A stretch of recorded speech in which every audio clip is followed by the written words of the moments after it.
Sexualidad en tu propia voz.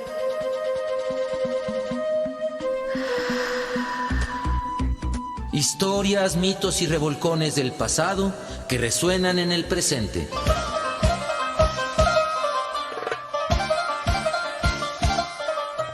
Sexualidad en tu propia voz. Históricamente orgásmico.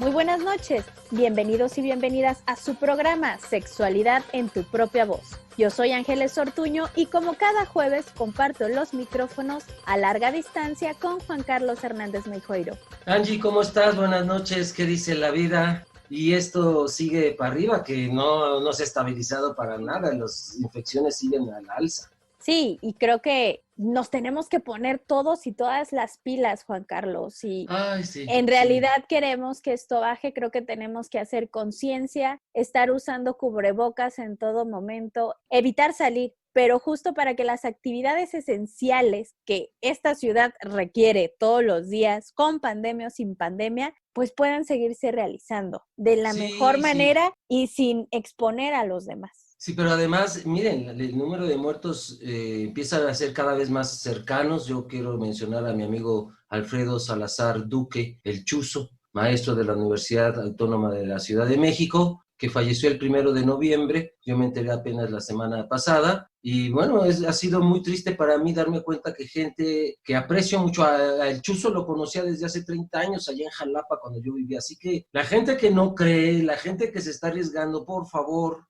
no cause un dolor a sus familiares y a sus amistades. Y hoy, bueno, pues hoy vamos a hablar de algo más alentador, que es cómo se ha construido la educación de la sexualidad en la UNAM. Vamos a hablar de una organización, ahorita nos van a explicar bien, que yo creo que hasta se convirtió en movimiento. Lo cierto es que fue un semillero de educadores y educadoras sexuales de este país. Me refiero a Prosexum, de la Facultad de Psicología de la UNAM, que fundó la maestra Selma González Cerratos. Bienvenida, Selma. Gracias por estar aquí. Qué linda que aceptas la invitación. Al contrario, muchas gracias. Es un honor y de verdad que con muchísimo gusto estoy acompañándote y con Angélica, con Edith. Es un gusto. Muchas gracias. Oye, y el gusto es para nosotros, maestra, sí, y nosotras. Claro, queremos que sea un homenaje. Claro. A toda la trayectoria que llevas como educadora sexual y formadora de educadores sexuales, maestra de maestros, maestra de maestras, y que fuiste punta de lanza en algo que no había ni idea, ni siquiera en la Facultad de Psicología. Así es, la maestra Selma González Cerratos es psicoterapeuta junguiana, educadora y terapeuta sexual,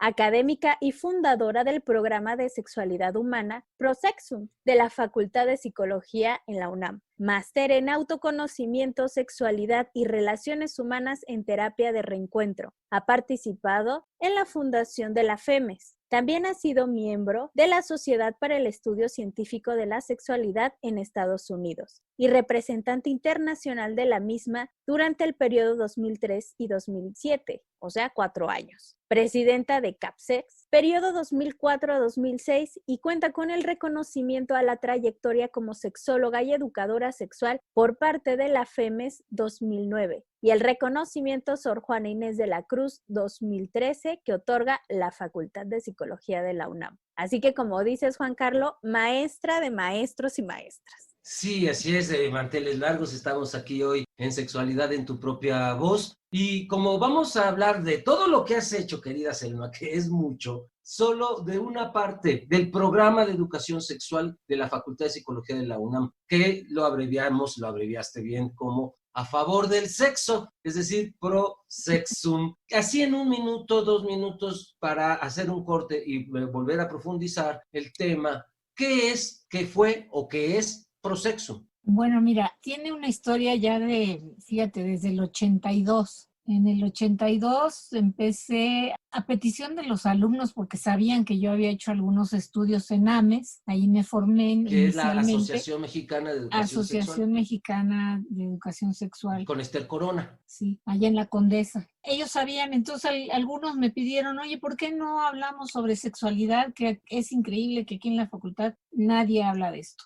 También coincide con que un chico quiere hacer su tesis sobre sexualidad, precisamente sobre educación sexual, y entonces no había quien se la dirigiera, no nos conocíamos, me pide que le dirija y es mi primera tesis. Y de ahí para el Real, pues han sido aproximadamente 200 tesis, ¿sí? que he dirigido o he participado. Bueno, entonces empiezo a dar esos que le llamamos seminarios o talleres, no sé, ya ni me acuerdo qué nombre le teníamos, porque era por el entusiasmo de un grupo que éramos como 30 chicos. Entre ellos, fíjate, gentes como Isabel Martínez, tú la conoces, pues ella era una de esas que estaba ahí en el grupo, ¿no? Y otros chicos que algunos de ellos siguen trabajando en sexualidad. De ahí pedíamos el espacio en algunos lugares de la facultad donde nos daban chance, porque todo era talleres muy activos, como solemos hacer los educadores en sexualidad, con mucha actividad y mucho dinamismo, ¿no? Querida Selma, ¿qué te parece si continuamos después del corte? Porque ya le entraste a la historia de lo que íbamos a empezar a hablar y que vamos a irle de una vez profundizando. Estamos aquí en Sexualidad en tu propia voz. Volvemos. ¿Sabías que La educación sexual en México se incluyó en los programas de educación básica desde 1974?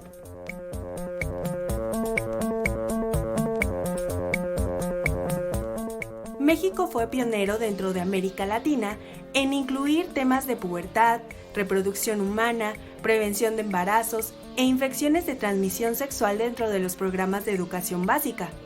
Para 1978, estos contenidos se encontraban incluidos en los libros de ciencias naturales, en los 6 grados de instrucción primaria. Sin embargo, este hecho generó polémica entre los padres de familia, quienes manifestaron que este tipo de educación era parte de su labor y no de las escuelas. Pese a este rechazo, la educación sexual siguió impartiéndose en las aulas. Incluso en 1982 dio un giro a un enfoque más preventivo ante la amenaza del VIH, promoviendo el uso del condón y las prácticas de sexo seguro. En 1997, instituciones gubernamentales y organizaciones de la sociedad civil colaboraron en la reforma curricular para dar una visión integral de la educación sexual. Fue hasta el año 2008 cuando el gobierno del Distrito Federal, hoy Ciudad de México, dio un paso adelante en la educación sexual al publicar un libro donde se abordaba la sexualidad entre los jóvenes con naturalidad, una visión moderna, sensible y con objetividad científica. Pese a ello, jamás fue distribuido en las escuelas de la capital.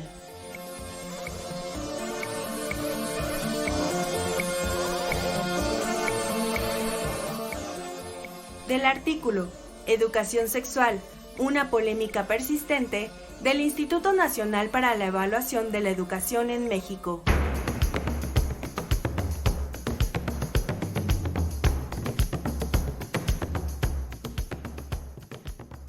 Muy bien, acabamos de escuchar un poco de la historia de la educación sexual en los libros de texto en nuestro país y en la Ciudad de México. Pero pues para volver con nuestra querida invitada, la maestra Selma González Cerratos, querida amiga además y compañera de activismo de Avatares. Y además muy contento de que estés aquí, nos honras a este programa. Permítenos navegar en tu memoria, Selma. ¿Cuál era la circunstancia de la Facultad de Psicología? ¿Cuánto llevas siendo maestra de la facultad? Bueno, yo me jubilé en el 2013, o sea, hice 50 años en la universidad. 50 años. 50 años, pero oficiales, reales 50 y oficiales 47 y medio. Me fui 4 años a Europa y ahí me cortaron la antigüedad. Ah, ¿sí? Ok.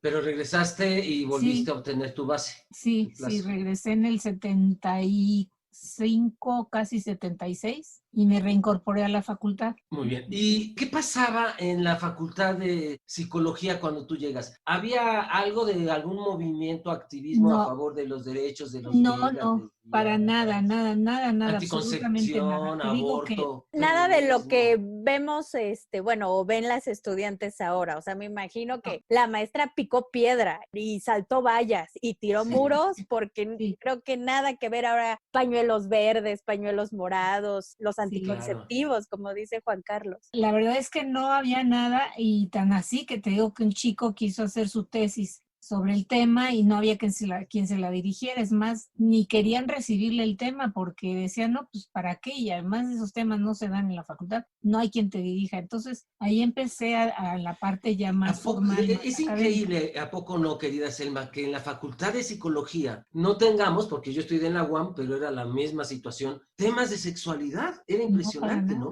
Mira, yo di el tema de desarrollo psicológico, desde la concepción hasta la muerte. Y a la hora de que se tocaba el desarrollo psicosexual, pues yo como podía, metía toda la teoría freudiana, ¿no? La sexualidad infantil. Ajá. Yo sí les hablaba de eso, pero era además un enfoque muy conductista en la facultad. Entonces, pues menos se hablaban de nada de esto. Después, cuando hablábamos de embarazo y de parto ya en el momento de la etapa de la vida adulta, pues era así como muy esquemático y entonces pues yo de mi ronco pecho, porque ni quien me hubiera entrenado en eso, pues me ponía a hacerles que dramatizaran, que problematizaran y entonces a los compañeros conductistas eso les caía pero en la punta, mal, no Claro, lo soportaban. el psicodrama. Sí, pero fíjate, yo de veras de la intuición, porque pues entonces ni siquiera. Sí, no, Que lo del psicodrama ya lo vine a hacer ahora ya jubilada, me hice todo un diplomado de 2 años, ¿no? Con Carmen y con Jaime. De ahí, de esos grupitos, estuve haciendo, porque luego fueron como unos 5 o 6 grupos de estos. Invito a Ruth, a mi hermana, que estaba en Saludos a mi querida Ruth González en Acatlán, Serratos. bueno, por allá en una ENEP. Y también pues entusiasma a Ofelia Reyes y entonces Ofelia se va a AMES a hacer su curso y empiezo a entusiasmar alumnos. Isa se va también a AMES a hacer ya un curso más formal y ¿quién más? Siena también se va a hacer un curso más formal a AMES, ¿no? Y a mí se me ocurre, y pues digo, es que tenemos que hacer algo más formal y le empezamos a dar... ¿Ellas eran alumnas o eran alumnas, sí. Eran alumnas. Sí. Entonces, el proyecto fue tu idea y Sí. desde el principio involucraste a alumnas y a Ruth, tu hermana. Y a Ofe, que era maestra. Ah, y a Ofelia. Ofelia Reyes. Pero Ofelia no estaba formada, ni Ruth tampoco. Entonces se van a hacer el curso a AMES. Ruth no lo completó, pero ella traía ella es psiquiatra desde entonces. Y bueno, hizo otros cursos distintos, ¿no? Total que nos organizamos, empezamos a darle estructura, le hicimos todo lo que era la estructura formal, cómo lo queríamos hacer, cuáles eran las áreas sustantivas de acuerdo a las áreas de la UNAM, que era la enseñanza, la investigación y la difusión y apoyo a la comunidad. Y entonces empezamos a construir toda la temática. Para dar respuesta a qué problemática, querida Selma, ¿qué problemas tú veías en la comunidad universitaria que querías que Prosexum fuera la respuesta, la solución? La ignorancia sobre el tema. La ignorancia. ¿Y qué consecuencias veías ahí? Pues que se quería conocer desde la academia qué cosa pasaba con la sexualidad y no había nada que le diera una respuesta, ¿no? Y más entonces era como un interés más intelectual, más científico. Más académico. Académico. Que los abortos o que esto, pues sí, seguro que existía, seguro, pero eso no fue lo que me movió, sino la fenomenología que tenía que ver con la falta de conocimientos desde la ciencia, desde la lectura, desde la academia, ¿sí? Podríamos hablar entonces como de una introducción al conocimiento, no solamente como usted lo dice, de una cuestión de ignorancia social, sino pues esto lo tiene que saber una carrera y en este caso una carrera de psicología, o sea, esto es como de estudio para los alumnos y alumnas. Exactamente. Claro. Sí. Más que pensar en una especialidad, era esto que acabas de decir, Ángeles, y que cómo es posible que en una carrera de psicología, y con tan freudiana que fue en un principio, no conozcamos nada sobre sexualidad, ¿no? Y nada desde lo que yo aprendí en AMES. Y de ahí empezamos a diseñarlo y luego lo presentamos al director, que en ese momento era una gente muy abierta, muy solidario, y lo fuimos llevando, y en el 85 ya lo teníamos todo estructurado. Se lo dimos a leer a Marcela Martínez Ruaro, todo el proyecto, también a un Saludos, hombre querida amiga, maravilloso, Aguascalientes. se me olvida el nombre, luego te lo digo, un tipo inteligentísimo, cultísimo, maravilloso, y que desapareció de Jorge se llamaba este cuate, a lo mejor tú supiste de él, Juan Carlos, y desapareció del mapa y nunca supimos más de él, así de simple, ¿eh? Maestra, yo sí quiero, no sé si me estoy adelantando, pero sí le quiero preguntar, porque al ser pionera, también no nada más era hablar de un tema desconocido, sino en una situación, sociedad, ambiente y demás machista. Una maestra y pionera en esto, me imagino que los obstáculos fueron pues dobles o triples, porque obviamente la sexualidad no era lo mismo. Allá voy. Mira, el asunto es que en el 85 ya lo teníamos bien estructurado, se lo presentamos al director, ya era otro, ya no era Garbelio, era Juan José Sánchez Sosa, y le dijimos que ese era el proyecto, que lo queríamos inaugurar así con bombo y platillo, es decir, a la comunidad académica, ¿no? Y en la inauguración, que era muy solemne, todo muy bien, se le ocurre al señor director decir, bueno, pues ahora sí que pasen las sexys a hablar, qué es lo que nos van a presentar. No, dije, no puede ser. Y fíjate que en aquel momento no había todavía los conceptos de género, ¿eh? Eso fue muy después. Sí, claro. Pero dijimos, ¿qué le pasa, no? Entonces, pues ahí sí yo hice mi corrección durante el discurso con todo respeto. Y dije, no son sexys, se llama sexualidad humana. Y es conocimiento desde la ciencia. Y eso es lo que proponemos, que los alumnos adquieran conocimientos de algo que es fundamental en la carrera de un psicólogo. Desde el prejuicio, donde la mujer si habla de estos temas, debe ser sexy, ¿no? Sí, claro. Debe adaptarse al estereotipo de Barbie. Curiosamente, como con diferencia de 1 o 2 añitos, Olga Bustos estaba con Patti Bedoya y otras construyendo toda la parte sobre género, ¿sí? GAMU se llamaba el grupo. Pero era así como a la par, con diferencia de 1 o 2 años. Entonces yo creo que estaba madurando todo el movimiento feminista que había sido desde los años 70, en los cuales participamos varias de nosotras. Nada más que yo me fui a Europa 4 años a estudiar una maestría y ya me desconecté de eso. Entonces regresamos, organizamos, lo pusimos, lo implementamos y empezamos a trabajar. Y me acuerdo que en el 85, justo el día del terremoto, teníamos clase y entonces llegué con todas y todas estábamos azoradas. Y bueno, en vez de sexualidad, pues hablamos de los temores, ¿no? Por eso es tan significativo que empezamos en ese año. Ajá. Y de ahí para el Real empezamos a seguir y a hacer cursos y a ir a cosas. Y yo fui de las primeritas que fue a congresos internacionales con toda la sencillez de ir a aprender, que eso siempre, pues yo creo que es algo que me gusta mucho y aún aquí y ahora todos los días me dan mi capsulita de aprendizaje en alguna forma. Ahora con el mentado WhatsApp, pues con mayor razón, ¿no? El Zoom, sí. Entonces sí, fui de las primeritas que iba a los congresos, ¿no?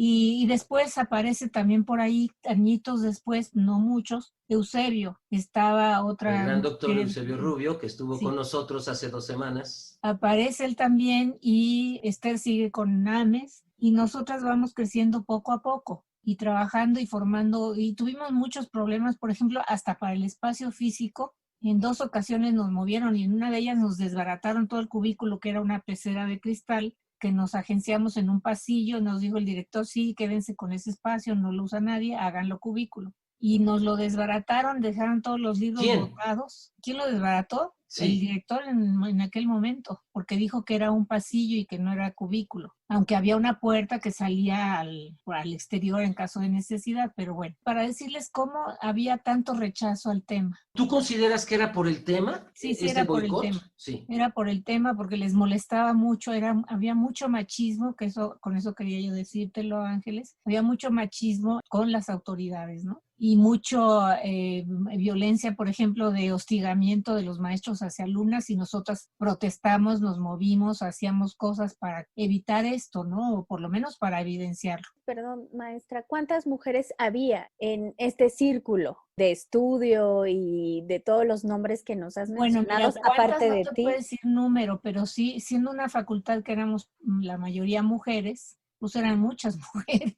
número no te podría decir, ¿no? Pero sí eran la mayoría. ¿Cuál era la dinámica? ¿Se hacía difusión, se hacían carteles de una plática? No. ¿Y ya en la plática se les invitaba a formar parte de un grupo? ¿Cómo era? No, fíjate que era de boca a boca. Los alumnos tomaban los como el primeros beso, talleres. qué rico. Abrimos y ahí sí hicimos yo me acuerdo que fue muy sencillo. Esa reunión académica promovió que los alumnos se enteraran y entonces se tenían que inscribir y ahí lo formalizamos, se tenían que inscribir formalmente y lo pusimos en una cosa que se llamaba motivación y emoción porque no había otro espacio, esa era la materia real y ahí se insertó como un tópico especial y los alumnos escogían, había varios tópicos, como 6 o 7 tópicos. ¿Era reconocido el programa desde la institución? No, era a través de la materia, era un tópico.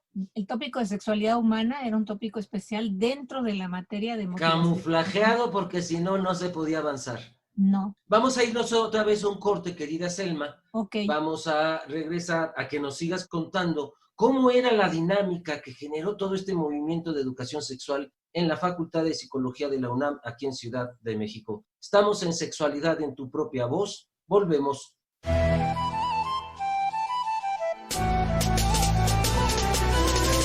Te invitamos a participar a través de las redes sociales. Facebook, SexProVoz Oficial. Instagram, SexProVoz.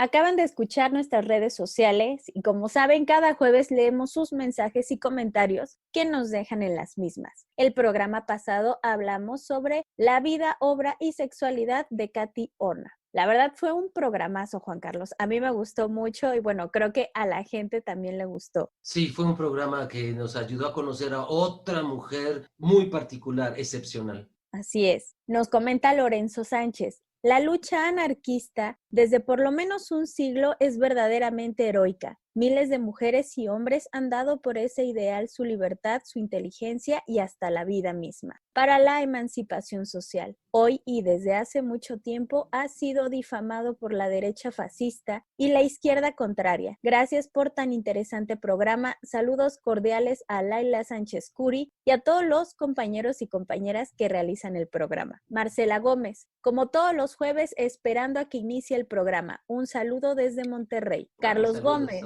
Sí, hasta allá. Carlos Gómez, como todos los jueves, esperando que inicie el programa. Saludos desde Monterrey. A mí se me hace que son parientes, Juan Carlos, porque terminan en Gómez y son desde Monterrey.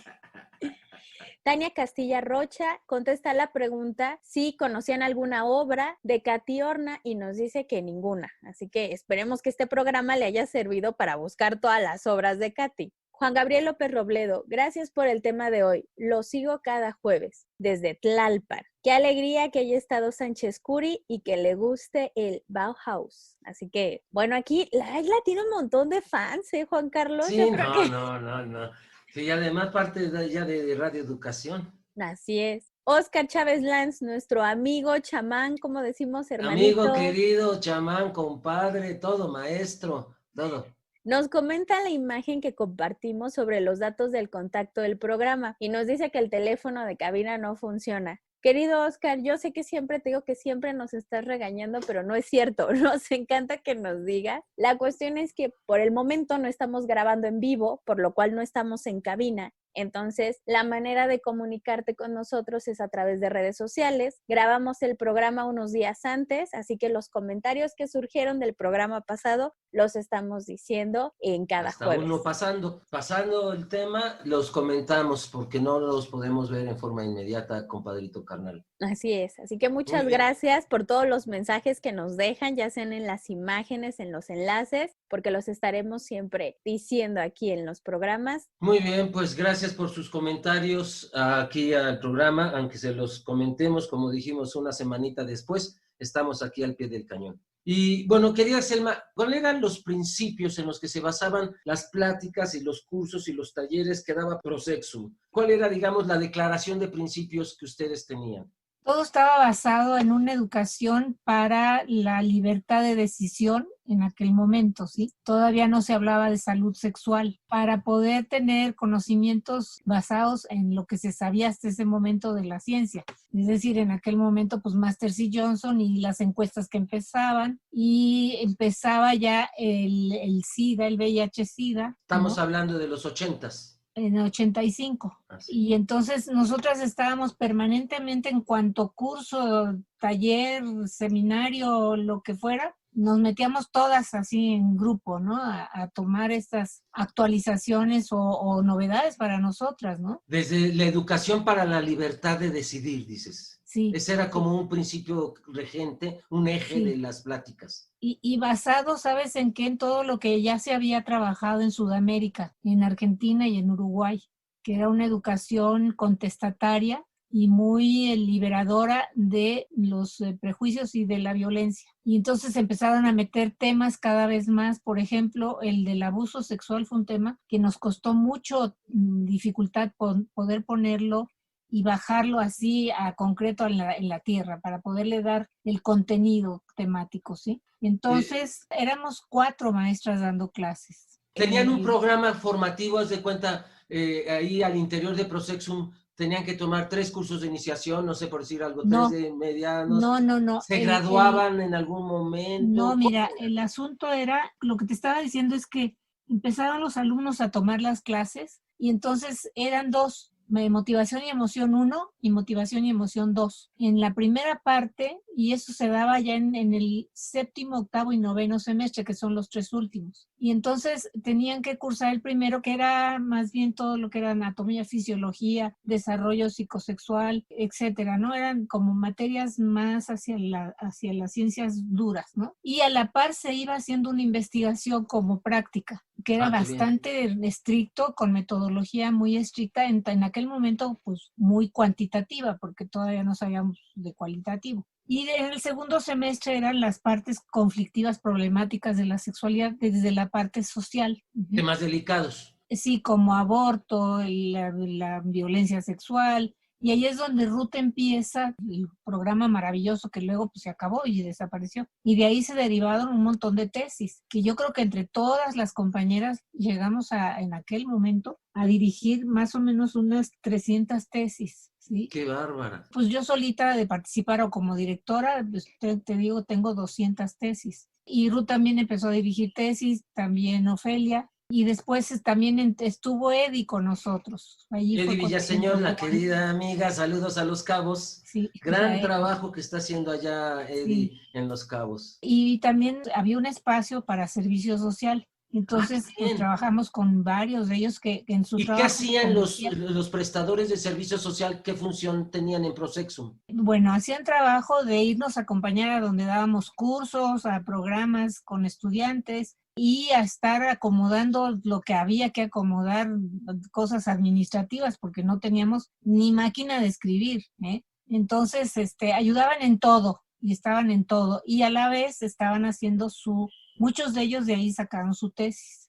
Ah, pues claro. Pues, la gran mayoría, ¿sí? Entonces, aprovechaban el espacio para hacer sus investigaciones y que les dirigiéramos sus tesis. ¿Y se graduaban en algún momento después de ciertos cursos, ciertos talleres? No, eran esos 2 cursos, no, porque era una materia inmersa, era un tópico inmerso en una materia, pero sí se podía hacer una tesis sobre el tema y entonces por eso es que tuvimos tantas, porque pues no había quien las dirigiera más que nosotras. Entonces digamos que era obligatorio pasar por Prosexum si estabas en la Facultad de Psicología en esos años. No, no era obligatorio, era un tópico de libre opcionales. Decisión dentro de la materia de motivación y emoción. Era libre, pero esa materia era obligatoria, estaba en la currícula. No. Bueno, no. Motivación y emoción sí, era obligatoria. Okay. El tópico era el que era elección. Pues se nos llenaban los salones, vaya, éramos 3, era Ofelia, Ruth y yo.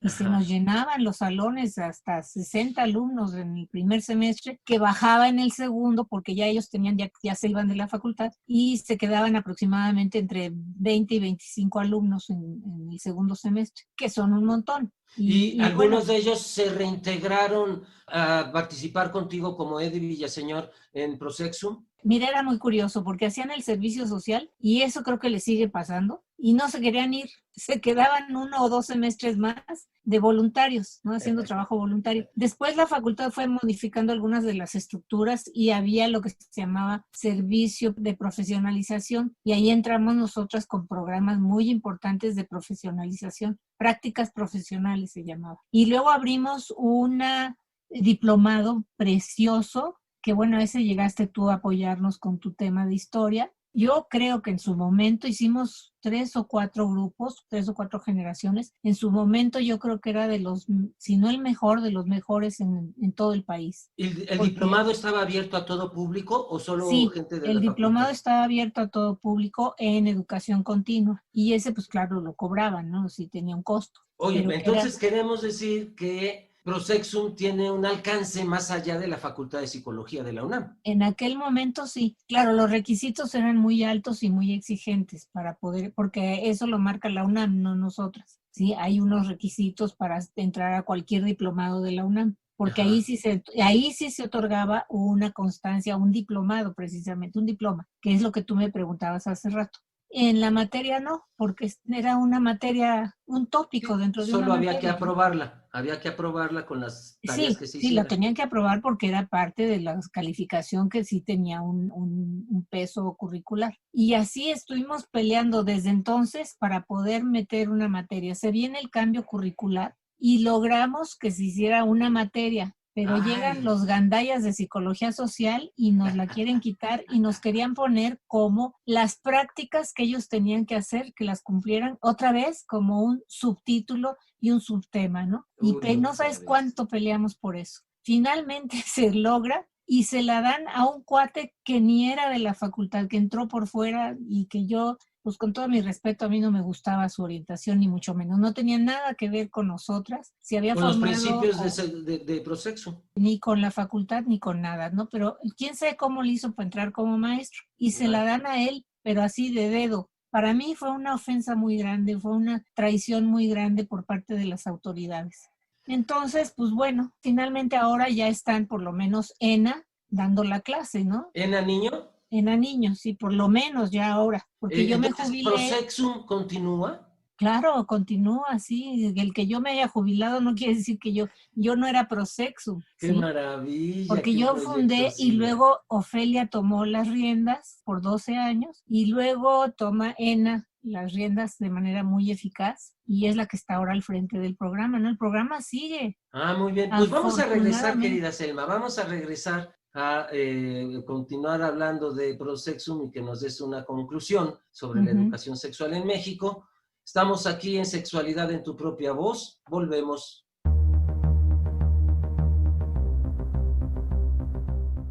En México existen varios grupos conservadores que intentan pasar por encima de los avances que ha hecho el país para garantizar los derechos sexuales y reproductivos de la niñez y adolescencia.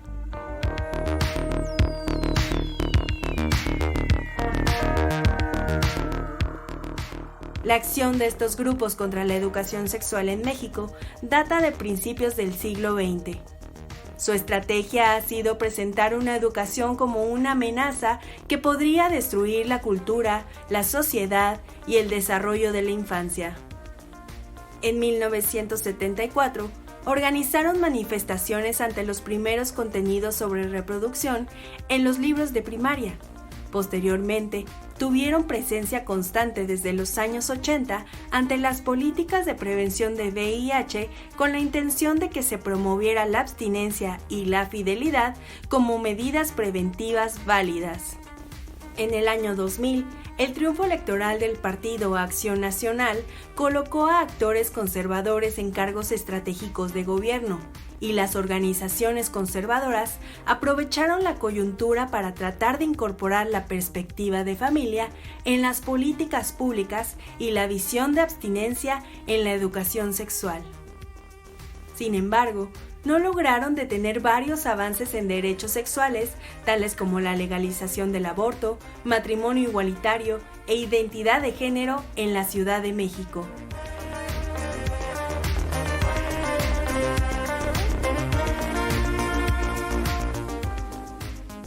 Del artículo la acción conservadora contra la educación sexual en México en el sitio web www.lovrssc.org.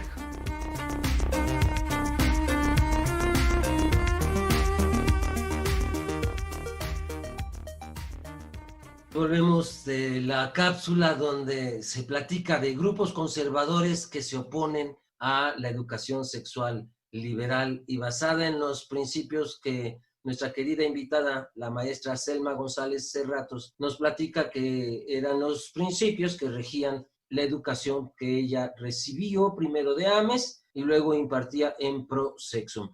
¿Hubo algún evento alguna vez que te enfrentaras con alguien abiertamente conservadora? Uy, sí. ¿Sí? Uy, sí. ¿Nos puedes platicar? Sí. A ver. Mira, alguien me dijo, andan ustedes como la ajonjolí de todos los moles, porque estábamos en todo el país. Bueno, tú que te formaste en IMESEX también lo sabes, porque hacían lo mismo. IMESEX surge en el 79, un poquito antes que nosotras. Entonces, yo me formo, fíjate, en IMIFAP, con una alumna tuya de ProSexum, Hilda Ramírez de Alba. Ajá, saludos hasta Mérida, querida Hilda. Hilda, sí. En todas partes, pero en todo el país andábamos. Y ahí iban nuestros alumnos y alumnas con nosotras, participando y fogueándose, ¿sí?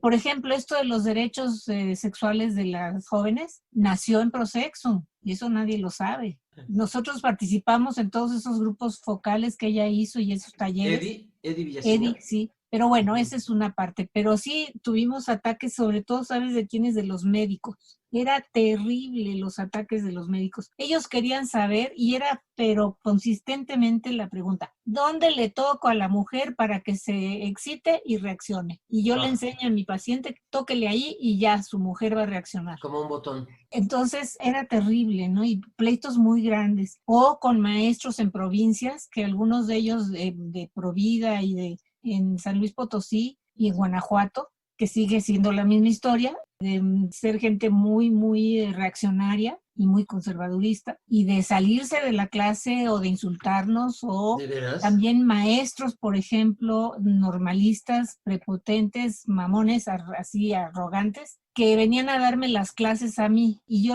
que soy muy integradora de los grupos, a ver, pues pásale, vamos a hacerlo juntos. No, usted no sabe, así que yo voy a dar la clase. Órale, adelante. Me acuerdo tanto que y lo iba a tener Esther Corona, que era cuando yo me estaba entrenando, y era terrible, sí, la verdad sí tuvimos, pero también a la vez mucha gente con mucha necesidad, hambre de conocer y de saber.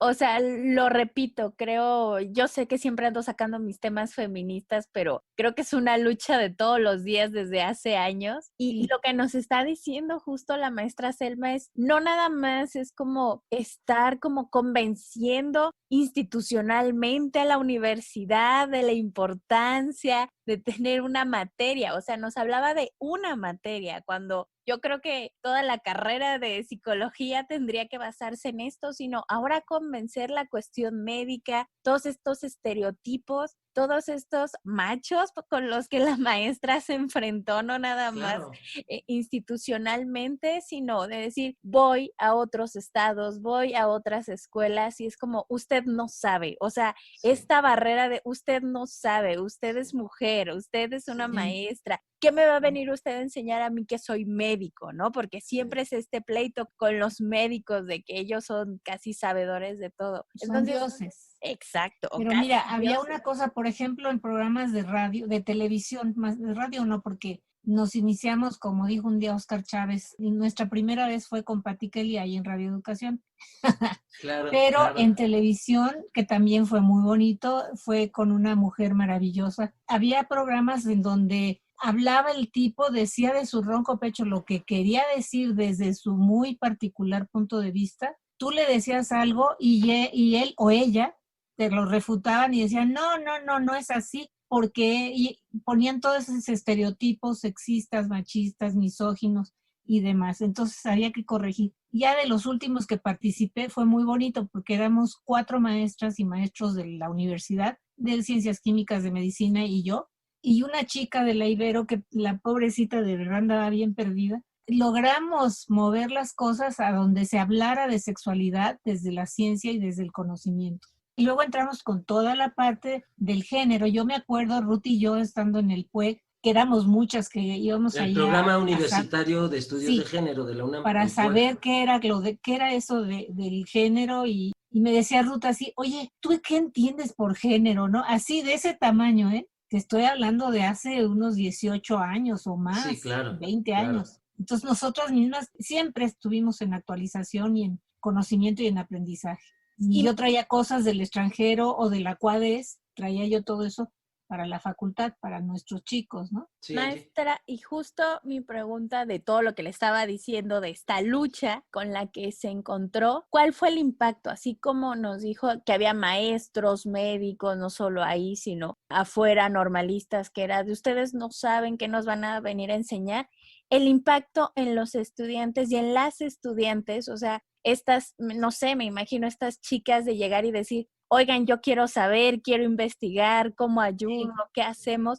¿Cuál fue el impacto con los alumnos y las alumnas? Y de chicos de la diversidad, también alumnos de la diversidad. Así, esas frases, esas palabras. Oigan, yo quiero aprender, quiero estar, quiero ayudar, quiero hacer, quiero... Y ahí están trabajando en sexualidad ahora, ¿no? Mira, ¿de quién te acuerdas? ¿De quién te acuerdas? Porque Daniela, por ejemplo, no sé si la conoces, a Daniela. Ahora sí ya es Daniela. Daniela, claro. Ella es muy modesta, pero es una mujer muy, muy inteligente y muy capaz. ¿Quién más te viene a la mente de los que pasaron por Prosexum? Uy, oye, es que son... bueno, Giovanni, por ejemplo. Giovanni. Saludos ahí a la clínica. ¿Quién más? Pues Joselo.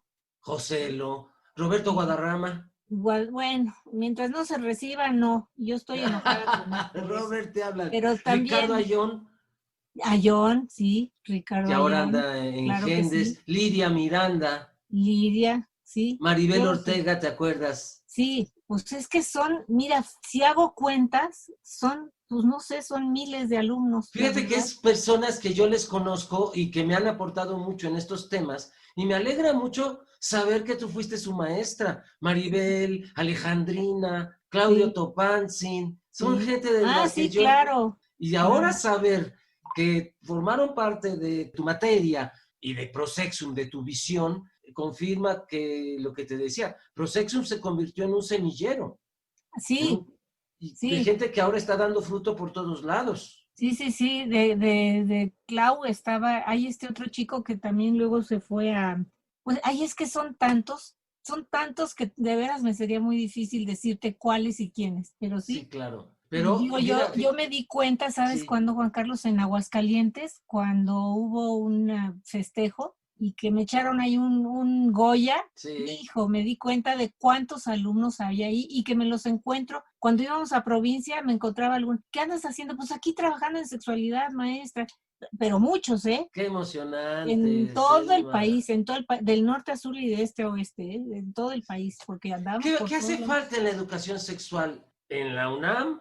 Ahorita, ¿qué pasó? ¿Qué ves a futuro? Y en México en general. Bueno, mira, ahorita lo que ya está trabajando ENA, por ejemplo, ellas empezaron ya luego a hacer sus propios proyectos propios, ¿sí? Por ejemplo, todo lo de educación integral en sexualidad en las preparatorias, todo lo que tenía que ver con infecciones de transmisión, con cosas de abortos y embarazos no deseados, anticoncepción, etcétera. Siguen trabajando con esto, pero ahora tienen enfoques mucho más amplios. ENA le ha dado mucha proyección al programa. Entonces, ¿qué futuro le veo? Pues a que siga creciendo. Porque no porque yo me salí se iba a acabar, no, al contrario, creció más afortunadamente y para tranquilidad mía. Claro. Entonces, que siga esas semillas, todas esas, van a ser más y más y más y más y más, porque se necesita mucha gente trabajando, y eso lo vemos ahora en el grupito de Sinergia y en el que tenemos ahorita en los Watts. Sí, pues ahí ves la cantidad de gente que está trabajando y que hay trabajo para todo mundo, y esta vez, y luego fíjate, surge FEMES. Me acuerdo con una vez que yo ya decía esto.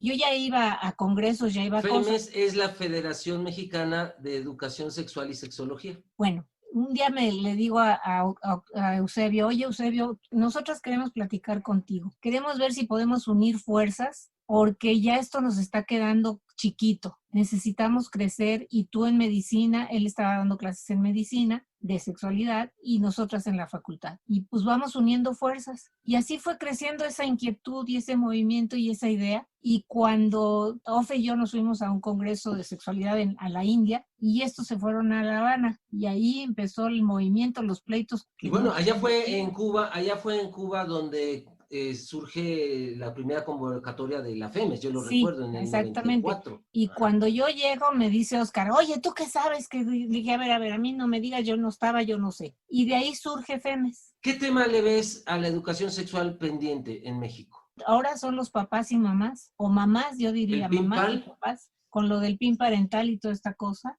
Es que de veras regresamos, habíamos avanzado mucho y de pronto a mí me lo pararon hace 3 años de impedirme dar clases en 5º y 6º porque les hablaba de cuerpo y de coito y de, bueno, no el coito, las relaciones sexuales, ¿sí? Ya coitales, y de la reproducción, que cómo les iba yo a hablar de eso, o de la menstruación, cómo les iba yo a hablar de toallas sanitarias. Yo hago un ejemplo con agua de Jamaica muy densa, para ver cómo absorbe, que eso era asqueroso, que cómo les impactaba yo moralmente a las niñas con eso. Es que como menstruamos azul, era muy fuerte, ¿no? Porque es, ¿cómo vamos a menstruar rojo, por Dios? No. Imagínate cuándo va a tomar otra vez la niña a beber agua de Jamaica con ese ejemplo tan asqueroso que les pusiste. Cosas de ese estilo, ¿no? Ahorita ha habido un retroceso muy grande y es a nivel mundial, ¿eh? No es casual. Sí, que sea así. La reacción está muy fuerte. Y entonces, bueno, yo ahorita pues con la pandemia dejé de dar clases ahí en el Colegio Téifaros, porque también me fui a dar clases a todos lados y ahí llevaba yo a todas mis alumnas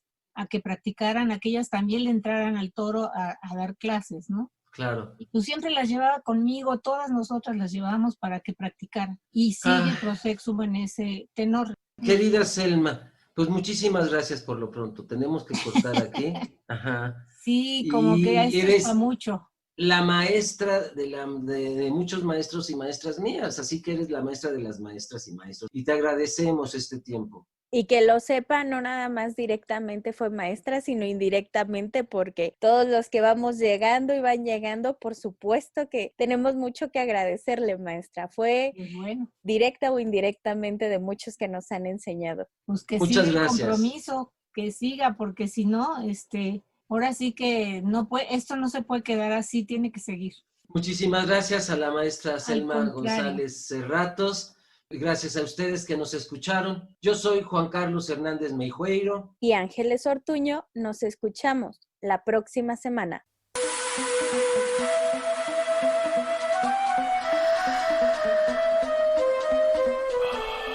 Sexualidad en tu propia voz.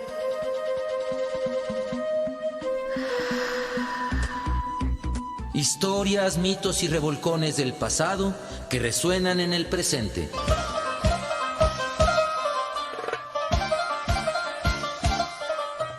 Sexualidad en tu propia voz. Históricamente orgásmico.